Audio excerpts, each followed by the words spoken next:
आज की क्लास में हम पढ़ रहे हैं भौतिक रचना तथा धरातल के स्वरूप के आधार पर भारत को 5 प्राकृतिक भागों में बांटा गया है। भारत का प्राकृतिक भाग हम पढ़ रहे थे कि भारत को कितने भागों में बांटे हैं, तो हम पढ़ेंगे प्राकृतिक भागों में से कितने भागों में।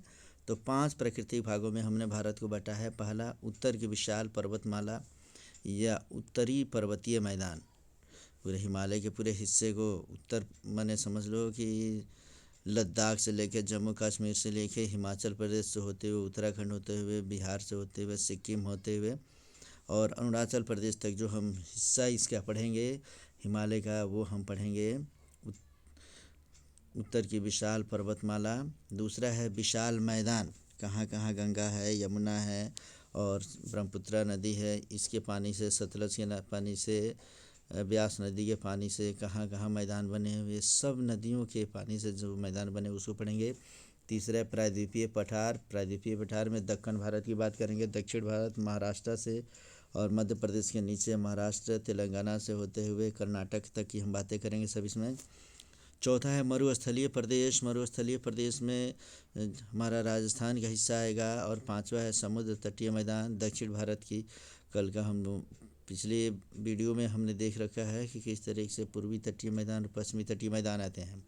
तो आज हम पढ़ने जा रहे हैं उत्तर का विशाल पर्वतमाला।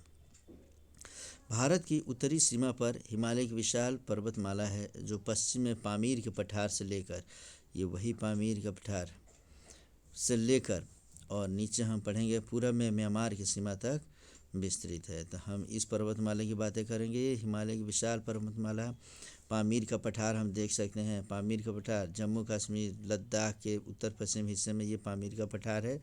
उसके बाद काराकोरम श्रेणी यहीं पे मिलेगा हम लोग को। उसके बाद ये हिमालय की श्रेणी यहाँ पे शुरू हो जाती है। ये जो हम अंडरलाइन डार्क कर रखे हैं कई लाइन से, इसी को हम लोग ये हिमालयी क्षेत्र के नाम से जानेंगे, जो ब्रह्मपुत्र नदी तक या म्यांमार तक फैला हुआ है।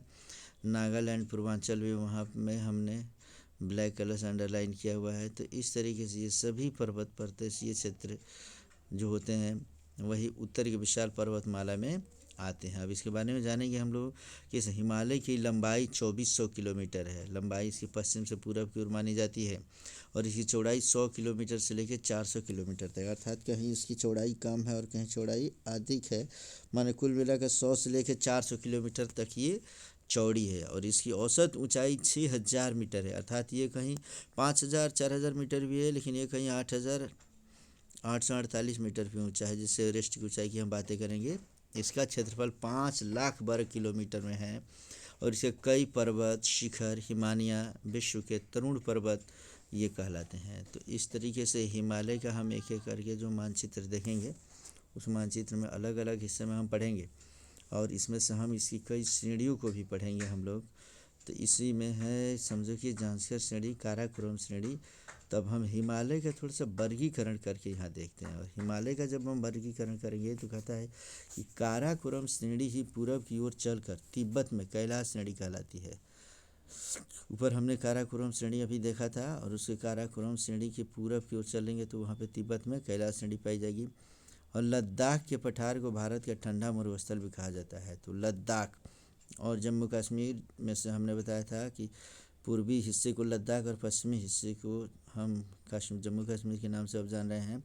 तो लद्दाख का जो पठार है उसको हम भारत का ठंडा मरुस्थल भी कहेंगे। हिमालय की बात करेंगे तो हिमालय को हम 4 हिस्से में बांटते हैं। पहला जो हिस्सा होता है, हमने जो ऊपर वाला पढ़ा दिया उसको पढ़ाने के पहले हमको यहीं से पढ़ाना था। ये देखेंगे तरुण पर्वत या नए वलित या मोड़दार पर्वत, जिसे फोल्डेड माउंटेन भी कहते हैं। पामीर के पठार तथा कश्मीर की सिंधु नदी के मध्य की पर्वत श्रेणी को काराकोरम के नाम से जानते हैं। जो पामीर का पठार है और कश्मीर की सिंधु नदी के मध्य का जो पर्वत श्रेणी है उसी को हम काराकोरम कहेंगे। ऊपर के मानचित्र में हमने बताया था भी। दूसरा है सिंधु से ब्रह्मपुत्र के बीच की पर्वत श्रेणियाँ हिमालय कहलाती है। माने सिंधु नदी जहाँ से शुरू हो रही है और वहाँ ब्रह्मपुत्र नदी जहाँ है, इस दोनों के बीच की जितनी श्रेणी है उसी को हम हिमालय की श्रेणी के नाम से जानते हैं। और कहते हैं देश की पूर्वी सीमा पर नागालैंड और मणिपुर के बीच के पर्वतों को के विस्तार को पूर्वांचल कहते हैं। यदि नाम पूर्वांचल का आता है तो हम याद रखेंगे कि मणिपुर नागालैंड के पर्वत के बीच के पर्वत को ही हम पूर्वांचल के नाम से जानेंगे। आगे है कि हिमालय की पर्वत श्रेणियाँ, हिमालय की जो पर्वत श्रेणियाँ हैं प्रायद्वीपीय पठार की ओर उत्तर एवं तिब्बत की ओर अवतल होती गई है। हमारे हिमालय की जो पर्वत श्रेणियाँ है, जितने प्रायद्वीपीय पठार की ओर हम आएंगे वहाँ उत्तल माने उठा हुआ रहेगा, और तिब्बत की ओर माने हिमालय के और उत्तर की तरफ अगर हम जाते हैं तो वहाँ पे अवतल माने वहाँ पे धंसी हुई होती है। तो इस तरीके से हिमालय का प्रादेशिक विभाजन अगर हम कहते हैं तो याद रखेंगे कि हिमालय से कई नदियाँ गुजरती है, जैसे सिंधु नदी से लेकर और सतलज नदी के बीच 560 किलोमीटर को हम पंजाब हिमालय के नाम से जानेंगे। इसे याद रखेंगे। जो 2400 किलोमीटर लंबी हमारी हिमालय है उसमें सिंधु नदी से लेकर सतलज नदी के बीच के हिस्से को हम पंजाब हिमालय के नाम से जानते हैं। इसकी लंबाई 560 किलोमीटर होती है। उसी प्रकार हम आगे पढ़ेंगे इसमें से कि 300 इसमें सतलज नदी से लेकर और काली नदी, सतलज से काली नदी के बीच के हिस्से को हम कुमायूं हिमालय कहते हैं।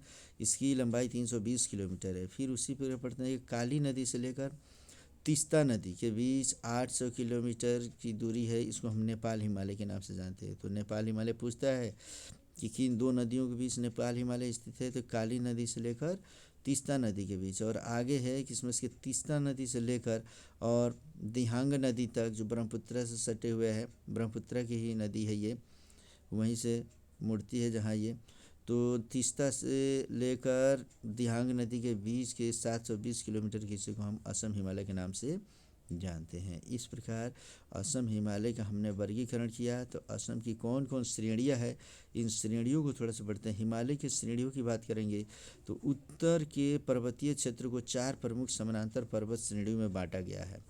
पहला ट्रांस हिमालय, दूसरा हिमाद्री या बृहद हिमालय या सर्वोच्च हिमालय। तो इस तरीके से 2 हिमालय यहाँ हो गया। फिर तीसरे नंबर की बात करेंगे हम लोग तो वो जगह लघु हिमालय, और चौथा होता है शिवालिक हिमालय।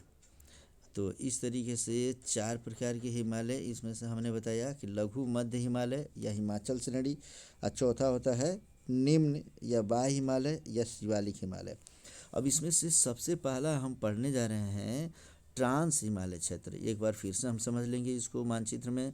ये हिमालय के 4 श्रेणियाँ, सबसे उत्तरी हिस्से को ट्रांस हिमालय कहते हैं।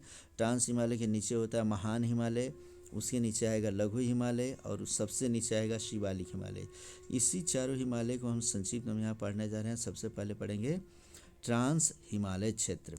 खोज करता है 1906 ईस्वी में स्वेन हैडन ने ट्रांस हिमालय का खोज किया था, माने हिमालय के सबसे उत्तरी क्षेत्र का खोज इन्होंने किया।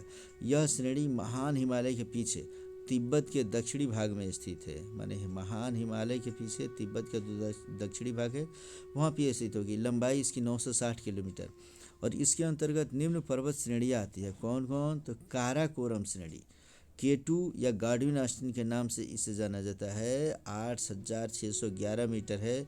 यह ट्रांस हिमालय के काराकोरम श्रेणी में स्थित है, जो भारत की सबसे ऊंची तथा विश्व की दूसरी ऊंची चोटी है। याद रखेंगे कि ट्रांस हिमालय के काराकोरम श्रेणी में स्थित भारत की सबसे ऊंची तथा विश्व की दूसरी ऊंची चोटी है। माने भारत की सबसे ऊंची चोटी कौन है?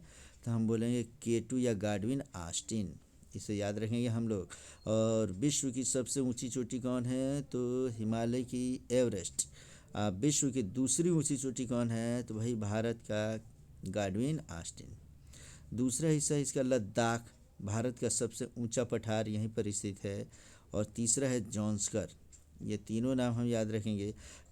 यही मैं पीछे पढ़ा रहा था, जो हम इस पेज में पढ़ेंगे इसको मुख्य तौर पे, कि काराकोरम श्रेणी की पूरब की ओर चलकर तिब्बत में कैलाश श्रेणी कहलाती है। लद्दाख के पठार को भारत का ठंडा मरुस्थल भी कहा जाता है, पहले भी बता दिया था मैं। इस तरीके से हम बता रहे हैं कि हिमालय को हम 4 हिस्से में बांटते हैं। ट्रांस हिमालय सबसे उत्तर वाले हिस्से को, उसके नीचे महान हिमालय, और उसके नीचे लघु हिमालय, और उसके नीचे शिवालिक हिमालय। इंग्लिश में हमने लिखा है, देखेंगे इसको कि ये देख लो कि महान हिमालय और लघु हिमालय को कौन अलग करता है? तो मेन सेंट्रल थ्रस्ट इसको अलग करता है। उसी प्रकार लघु हिमालय और शिवालिक हिमालय को मेन बाउंड्री फॉल्ट इसको अलग करता है। तो हम इस तरीके से इस हिस्से को भी देख लिए। अभी इसको और थोड़ा डिटेल से जानना होगा तो अगले पेज में हम लोग देखेंगे। तब तक इस वीडियो में यहाँ तक कंप्लीट करो बच्चों।